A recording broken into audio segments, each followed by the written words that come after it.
I had no idea what I was going to do. I feel like I was close to 50, and what am I going to do with my life? And then the photography really started to take shape. And, so I feel like I'm an inspiration to anybody like in their 50s. It's like you can literally start over with your career and make it a career. You just have to kind of work and maybe have the luxury of have no alimony, I guess. Right, You know? right. But be passionate about what you're doing. Yeah. You found your passion. It took a few decades. Some people find it really quick. Some people search for it forever. But finding your passion is important.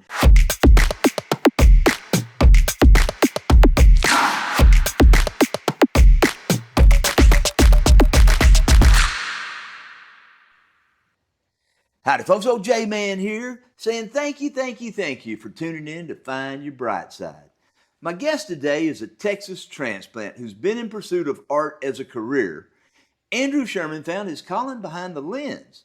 From Sting to Paul McCartney to local bands you hadn't even heard of yet, Andrew captures them with his camera in a way you can feel the music.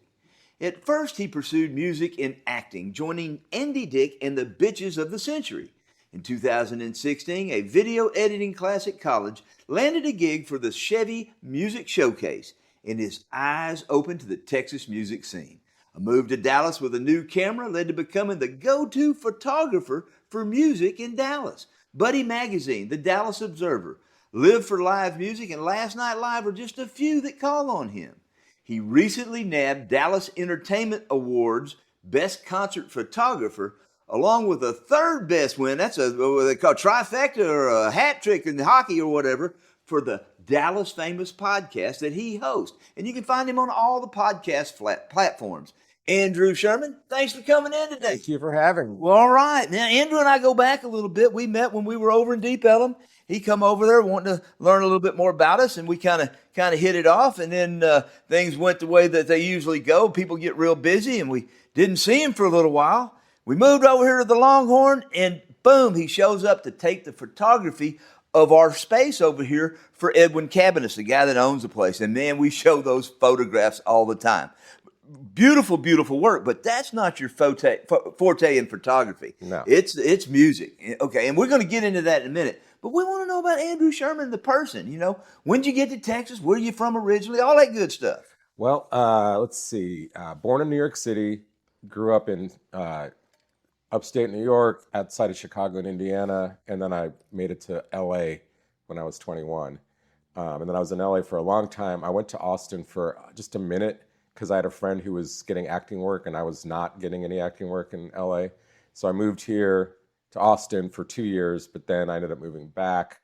And, I was pursuing acting and music, but at a certain point, especially in LA, you get too old if you don't have yourself established. So it really wasn't working for me. And I mean, I like playing shows. You can play music till you die, but LA is a grind. And I was paying people to join me, and nobody was coming to shows, and I just kind of got sick of it. So I took some editing classes at Glendale Community College, and that led to an internship with the Chevy Music Showcase, which was focusing on Dallas bands. And then I came to a shoot in Dallas, and I was like, oh my God, this place is amazing. So how long have you been here now? It's been 11 years now. 11 years. So let's go back on that journey from New York to L.A. New York kind of, to me, always, I think, more of theater than I do film and music. Okay, and so I guess that's what took you to the West Coast. Yeah, I mean, film I was young in New York, so it wasn't. I mean, I did all my high school in Indiana. It was a suburb of Chicago, and my dad was a theater critic, so we would go to shows all the time. Second City, I got to see Chris Farley and all those people, and then I ended up working at Second City.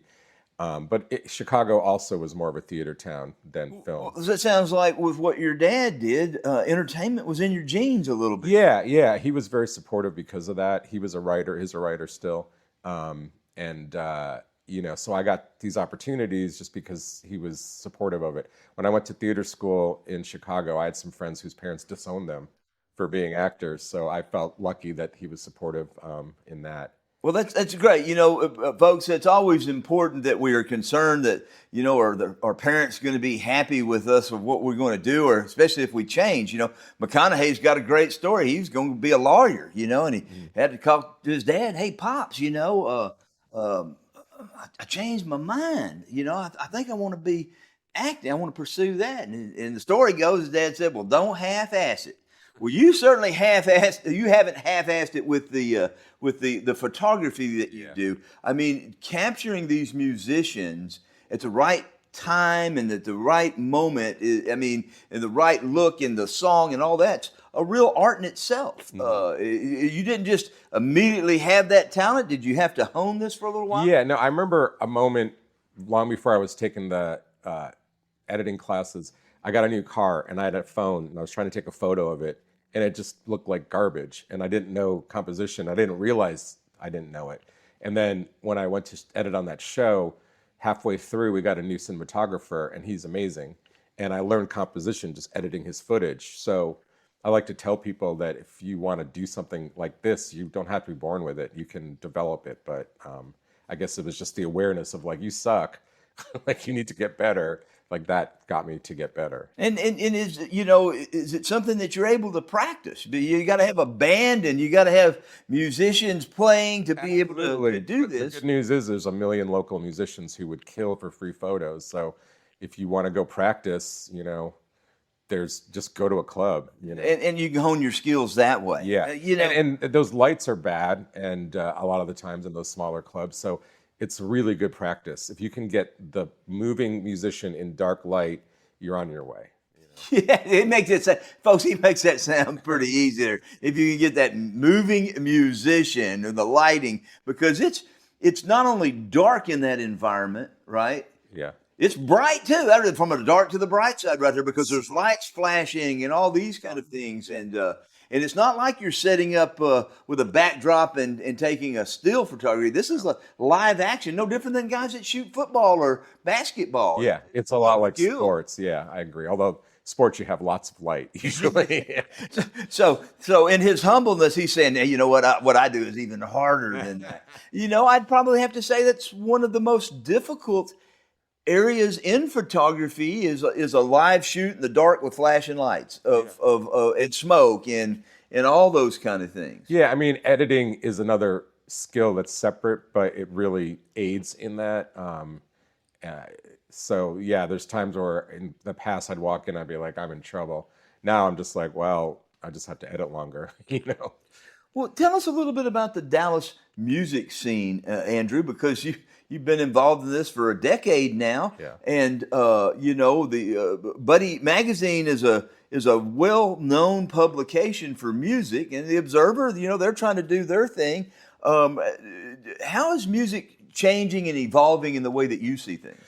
Well, Dallas music scene is so interesting. On the one hand, it's got every genre represented and like class A talent at each genre.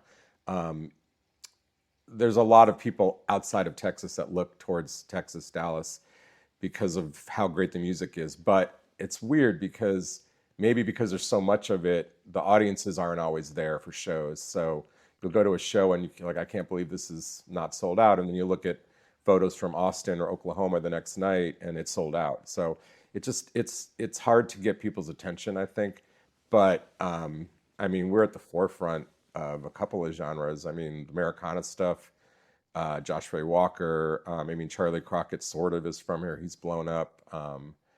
There's just a lot of great stuff going on, and if you're complaining about the Dallas music scene, you're not paying attention. Gotcha. Well, they're building more and more venues like here at the Longhorn. We've got a backyard amphitheater, holds 6,000, 6,500 people. Yep. Up north, there's a huge mega amphitheater being built. So live music is still live, right? It hadn't died yet, folks. Get out and see a band. There's something about seeing live music, which brought me back to a question I wanted to.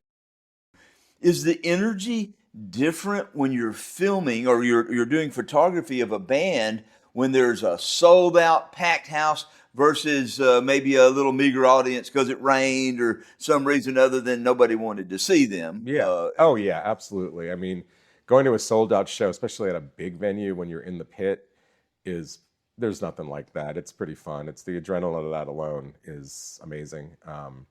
But sometimes there's a small venue and it's not, or even a medium size and it's not full, but the artist just gives it to you, and the fans are really into the artist, and it still is a lot of fun with a lot of energy. But I mean, yeah, it's there's nothing like that sold out show. Where do you find your most passion? Is it at a small venue, a big venue, or it depends on the band? Well, it depends on the band, but for me, I'm at the point where all access is what I'm looking for, and that is defined as you can take your camera anywhere, including side stage. You can shoot the whole show if you want. A lot of times we'll get limited to either the pit or the soundboard.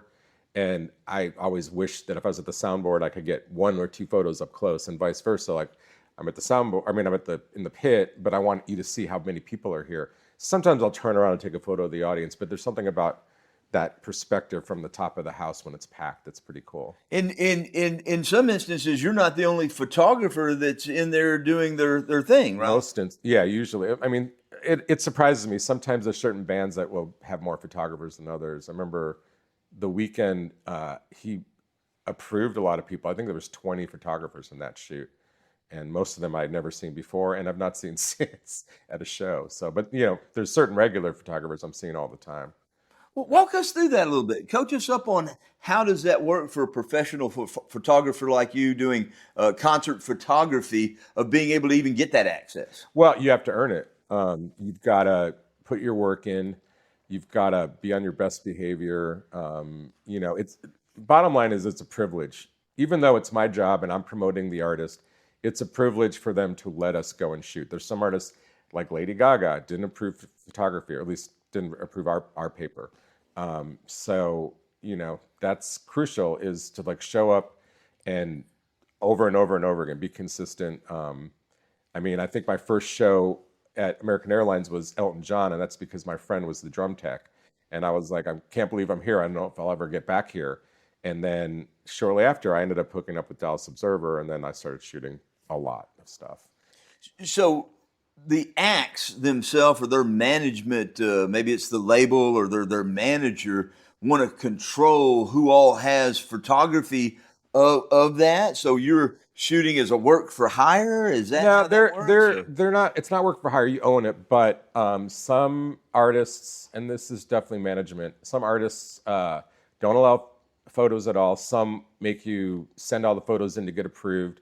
Some just have you sign a release that ensures that you won't sell the photos, and sometimes there's no release at all, and you sort of can do within reason what you want with the photos. I mean, you can't make calendars and T-shirts, but you can sell prints and stuff. Even though you're the original artist that captured that, my wife's in the art business, and there's some stipulations about reproduction of an original piece of artwork. Who owns that? And typically it's the artist. But just because you're the artist, and photographers are artists, whether people want to accept that or not, I think you're in a category just like a fine artist that paints.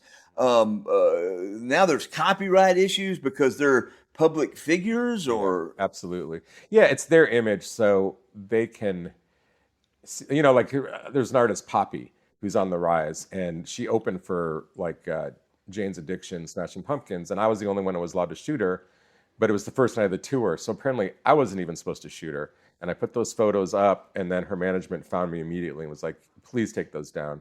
You weren't supposed to shoot them. Right. So on the one hand, I could just say, well, I didn't sign anything. I can just post them. You can't do anything about it. But then, are you shooting yourself in the foot with that artist, with that manager? Like, what if they have other clients and they're going to deny you photo passes because you didn't play ball? If you don't mind me asking this, because I'm sure people are curious just like I am, are you at the mercy of getting compensated based on whether they like your photographs that you shot or not, or do you get paid regardless? Yeah, you get paid regardless. Like I just shot New Edition for American Airlines Center as the house photographer, and they approved 2 photos. And I don't even think they looked at the photos. It bums me out. I don't take it personally. But I get paid from the venue regardless. They understand that it's, and I guess if the photos sucked, and then they were like, well, no wonder they didn't get approved, but Right. these photos were fine, Right. So you have to be an entrepreneur in navigating with these different labels and artists, in addition to just honing your craft and being phenomenal at what you do. Yeah, You know, and on top of that, you have to self-promote like crazy. Because I look at other photographers and I'm like, what made me excel besides my work ethic? It's because in addition to shooting all the time, I was posting all the time. I was, and for a while nobody seemed to care. Like I didn't see that anyone was looking at stuff, and I just did it anyway. And it's not about Facebook and Instagram, but it helps people know who you are. I got this saying: it's not what you know or who you know, but it's who knows you when they need to buy what you do, right? Yeah. Okay, and so that brings me to you got to self-market yourself. You got to put yourself out there. So you're both hustling acts when they're coming in. Hey, you need somebody to shoot you.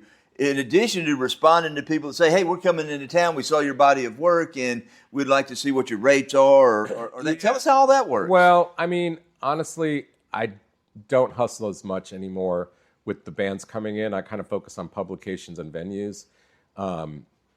But, sometimes my name gets handed. Usually it's word of mouth. It's like someone's like, do you know somebody in Dallas? And I'm like, oh, this guy. Like jam bands, Grateful Dead type stuff, that's my favorite genre. And so there's a few bands that are like, oh, that's the dude. And they'll call me and I'll shoot them. So you wouldn't be a guy they might call to go over to the Mort Meyerson and shoot the classical pianist? Is it segmented that much, or that's in your wheelhouse also? I did just get hired to shoot something for them, so I guess I'm on their list. Look at that, folks. From those venues like that to the Longhorn to some of the clubs in Deep Ellum to the big stadiums, you get to go to all those. Yeah. Well, take us through a night. Is it just one gig at one place, or do you go to several? Depending on what's going on. I looked at my calendar. I shoot a lot at the Epic Central, which they do a lot of events during the day. And then there's some Longhorn shows that I also shoot a lot of. So there's going to be a couple of where I do 3 to 5 hours outside at the event and then come and do a show at night. It works out. It's funny because basically a lot of the big shows, you get 3 songs. And if there's an opening act, you get their 3 songs, first 3 songs. But then there'll be times where I'll go to American Airlines Center and it's one huge band and there's no opener. And so I go there 3 songs and I go home. We get paid the same amount. Other times there'll be 4 bands, same amount. Right. But I mean, generally, I used to get more freaked out on the way, like my adrenaline and I guess from being a performer, it's it's show night and I'd get all jacked up and it'd be hard for people to be in the car with me sometimes. Right. But I've kind of mellowed out with that because I kind of figured no matter what happens, I'm going to get my shots. I guess that confidence. Well, you have to have that level of confidence because this is a one-time chance. It's not like, well, I'll come back tomorrow when y'all are playing a gig. No, we're in Austin tomorrow. We're in Nashville. We're on the move. So some of these big bands, like String Cheese Incident is coming here. Right. They haven't been in Dallas in 24 years.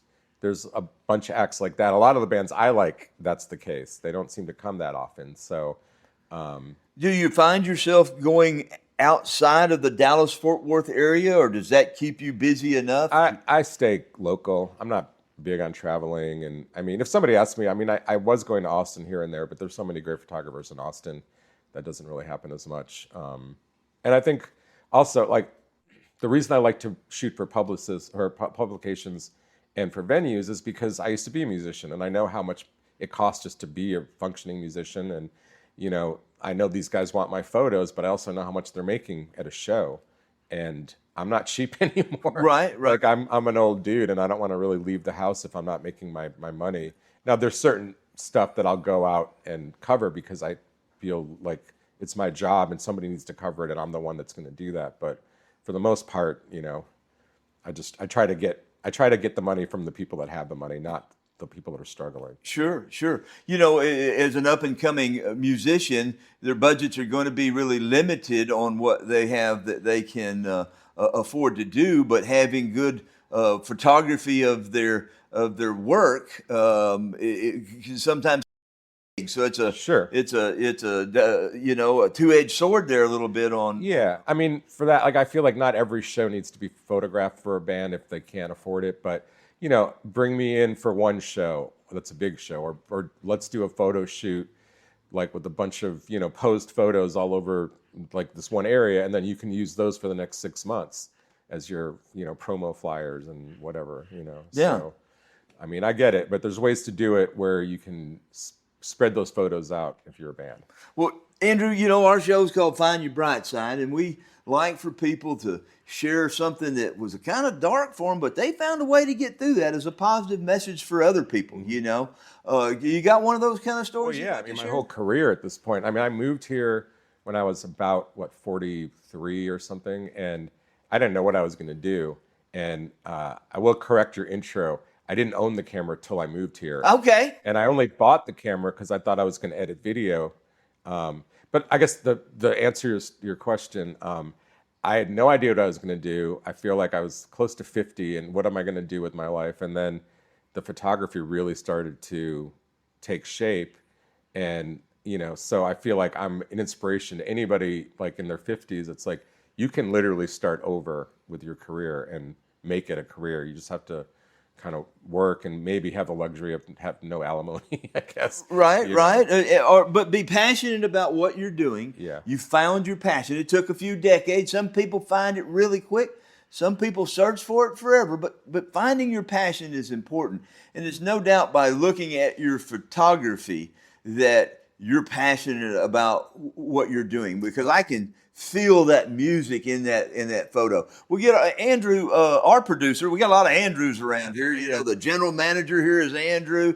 The winning the best concert photographer is Andrew here. Our producer, Find Your Bright Side, is Andrew. There's a good thing about these Andrews. But anyway, while I'm rambling on, he's punching a couple of your shots up here to let people see that. And I think I said that in the intro. You can feel the music, and that's really, I think, when you've captured what the essence of that musician's trying to, a picture paints 1,000 words. Well, you got to let them hear those words a little bit too. Yeah. Okay. Well, that was a great dark side to bright side, and the bright side of this is from Sting to Paul McCartney to people you never even heard of yet. You've had a wide spectrum of people in front of your lens. Yeah.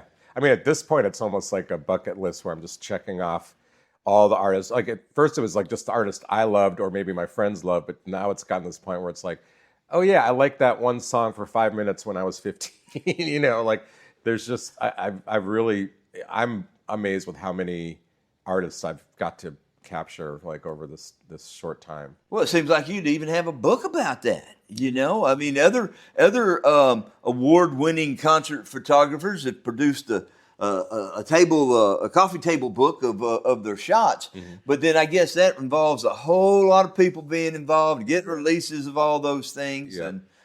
Yeah, someone, I don't know why they reached out to me, but they shot the same Paul McCartney show I did.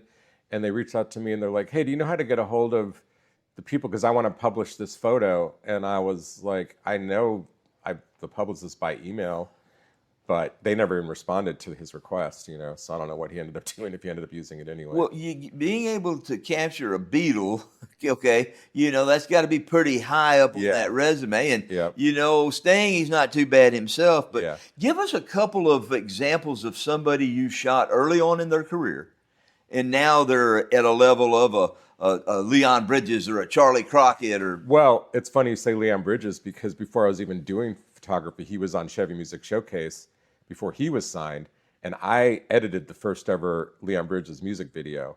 See, so that's another example of my psychic abilities, folks, right there. Right. That wasn't set up. I didn't know Leon Bridges or Gary Clark Jr.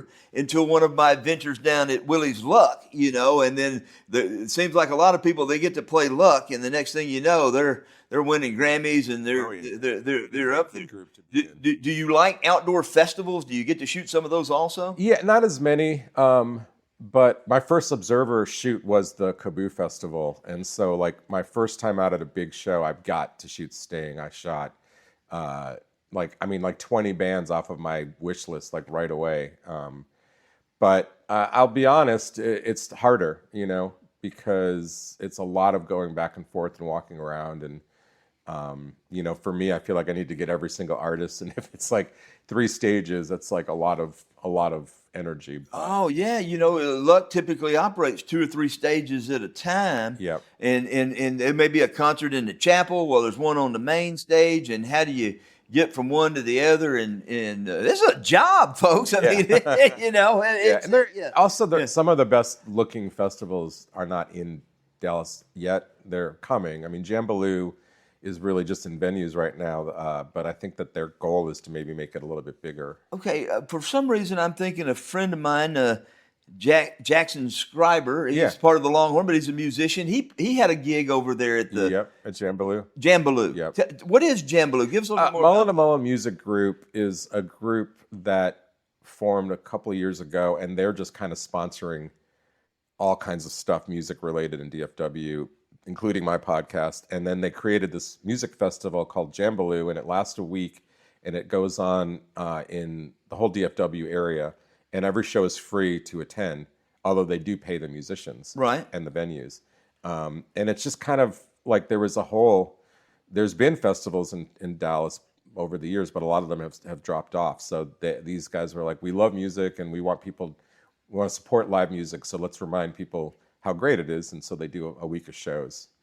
And I shot, I think 5 or 6 venues for them. And how long has that been going on? That's It's only the second year. second year. So it's just in its infancy. Yeah. And we'll see this grow bigger and bigger. Yeah, and on top of that, they're doing a music award where they're going to award the best album of 2025 with like $20,000. Oh, that's great. Yeah. That's great. And they're actually going to do that announcement at the Longhorn. So Well, how about that? We were involved with the Deep Ellum 100 and the sounds of Deep Ellum. We were excited that we were able to help out a little bit with the little cheddar and make that thing work for. I guess there were 10 musicians that were picked for that, and we're excited about being over here. The music scene, the creativity, the history at the Longhorn, and they got a lot of shows coming up this. just today, some stuff popped up. I love when I see a show at the Longhorn because I'm like, oh, I'm going to get to shoot that. Yeah, there you go. There you go. Okay, so now we're going to roll on over into what we're doing right now is old J-Man's podcast, Find Your Brightside. Well, Andrew has a podcast called Dallas Famous, Yep. and he's won not once, not twice, but 3 times Best Podcast according to the Dallas Entertainment Awards. So congratulations on those wins. Let me learn a few things from you if I can. But tell us a little bit about your show and what it's all about and what you're accomplishing. Yeah, well, like we've said, I didn't grow up here, but it felt like every week and it still feels like this, where there's a band from Dallas that either hasn't played in a while or, just comes on my radar. And I'm like, why didn't I know about them? And on top of that, how is all this great music happening? How are these festivals? Like, who are these people? And I was a huge podcast fan for a long time. And so somebody was like, you want to do a radio show at Deep Elm Radio? And I was like, I don't really, no, not the music, but I'll do a talk show. And so that's... A good-looking guy like you got the same haircut I got, needs to be on too. We don't have faces made for radio. We got faces made for TV there, so... Yeah, no, I just finished my 5th season, which season 5 was my first video season. So that's been going well. I think the name is so cool. I think maybe I win awards because people that don't know any of the podcasts. Well, it's got to be entertaining. And, whether you win awards or not, I think what you're doing is you're helping young up-and-comers get some exposure. Now, you've got famous people in there also, but I've watched some of these episodes, and some of these people, they've not made it to the epitome of success yet, Right. But getting an opportunity to get some exposure, especially with a guy that's tuned into the music business like you are, has to give you a pretty good feeling inside that, oh, hey, I had this person on here and help them get a little bit better camera presence, Oh, yeah. and those kind of things. Well, it's cool because every time someone comes on now, they're just like, it's like for them, it's like a bucket list thing to be on the show. And we're not even that big yet, but it's just, it's super flattering. And, like Joshua Ray Walker was a guest, but before he was a guest, he's like, hey, I want you to know I listened to all my friends on your show, which, it's a lot of people. And so I just, that's one thing that I don't think Dallas has been great at is documenting itself. Now there's but that was my main motivation for me to learn about it and for other people to learn about it through me learning. And one of the byproducts is I do feel like I've inspired other podcasts because since mine started happening, I've just noticed other ones pop up that are similar but not stealing, not the same. Yeah, yeah. And technology has allowed us to be able to share our message with people. And here at Find Your Brightside, we're trying to build a community, of people that are tired of the negativism all the time and trying to find a way to get above that noise and find some brightness in their life. But, every day is not going to be bright. We don't try to paint anything that's not realistic, that you're going to have struggles, you're going to have trials and tribulations, but if you just keep the attitude right and persevere, you'll find the bright side of things. Well, folks, we're getting to a point we're going to have to wrap here in a few minutes. But as I always like to do, and give my props to old Sammy Hagar, because I learned this from watching Rock and Roll Road Trip with old Sammy. He had about 5 or 6 seasons of that on Access TV. And he would always ask his guests these 5 questions to kind of help get to know them a little bit better. So here's my 5 questions for you, Andrew Sherman. All right. Are you an early bird or a night owl? Early bird. I used to be a night owl, but age has flipped the switch. Well, you flipped the switch on me, because I thought he was going to say night owl, just because most of the work you got to do is in the night. So you burn the candle at both ends kind of guy. And I don't shoot too many DJs, which are the late night shows. Oh, that's the after party guys, right? Not really. At the It'll Do Club or something like that. I got you. Yeah. Okay. Would you rather go to the beach or go to the mountains? Beach for sure. Beach. Is it because of the warmth, or is it? Yeah, I mean, I'm always warm versus cold. Although when I lived in LA, we had a lot of nice mountain hikes. Yeah. Yeah. Okay. So now you travel a little bit. You go stay in a hotel, or would you rather stay in an Airbnb? I'd rather stay in an Airbnb, but I tend to stay in hotels. From the convenience. Yeah. Yeah. Okay. So now this is a great one for this guy. Country or rock? Oh, rock all the way. Rock all the way. Yeah. All right. Yeah. So who's your favorite? Grateful Dead. Hands down. Oh well, may Bob rest in peace. Yeah. I did get to shoot 2 shows with Bob, so that was. I started way after Jerry had passed. So I get to do that, but. I like to say what a long, strange trip it's been for me, and it ain't over yet. That's okay. And so lastly here, as a guy that's been in New York and on the West Coast, but you're here in Texas, is it barbecue or pizza that you like?